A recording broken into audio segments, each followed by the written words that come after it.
రాచరికం నుండి విమోచనం దాకా స్వరాజ్య భక్షణలో పీడకుల చెర నుండి బయటపడలేకపోతున్నారు.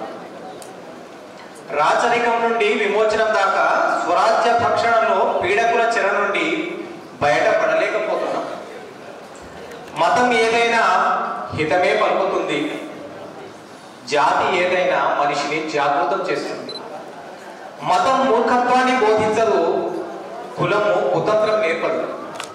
మనిషి అన్నవాడు మాయమైపోతున్నప్పుడు మానవత్వం ఉన్నవాడు కనుమరుగవుతున్నాడు.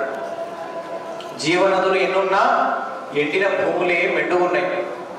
వ్యవసాయ భూములు ఎన్నున్నా ఆకలి చావుల కేకల రోతలే వినిపిస్తున్నాయి. నిర్లిప్తమైన వెలుతురులో ఆశ నిరాశల బతుకులు. ఘనమైన కీర్తి గల నా దేశంలో కుటిల రాజకీయాలు, విస్ఫోటన కుతంత్రాలు, ధనదాహపు ఆకృత్యాలు వెరసి మానవుడు మనుగడకు విఘాతాలు సృష్టిస్తున్నాయి. ప్రజాస్వామ్య ప్రభుత్వంలో న్యాయం కోసం పాకులాట, రక్షణ కోసం దేవులాట, అభివృద్ధిలో తిరోగమనం, విదేశీ సంస్కృతికి పురోగమనం. వ్యక్తి పూజలు, మత రాజకీయాలు, సామాజిక బాధ్యతను మరచి వ్యక్తిగత బాధ్యతను విడిచి సంఘ సంస్కర్తలుగా చలామణి అవుతున్న సంస్కార హీనులు. వంచనతో విజయం ఆపాదించి అవినీతితో ఆదాయం సంపాదించే వక్రులను చూస్తూ రాజీ పడిన నా దేశమా, లేచి జ్వలించు, ముందుకు చలించు.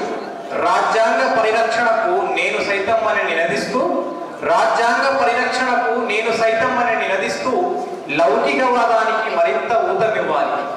సమన్యాయం, సమధర్మం, సమైక్య భావానికి బీజాలు వేస్తూ ఉజ్వల భారతావనికి హారతినివ్వాలి. కుటిల నీతిని పెకిలించి రాజ్యాంగ హక్కుల పుష్పాలు వికసించి సుగంధ పరిమళాలు వెదజల్లాలి. భారత రాజ్యాంగమే భారతీయుల మత గ్రంథమై, లౌకిక గీతమే భారతీయ గీతమై ప్రతి గుండెను నింపాలి. థ్యాంక్ యూ సార్, ధన్యవాదాలు.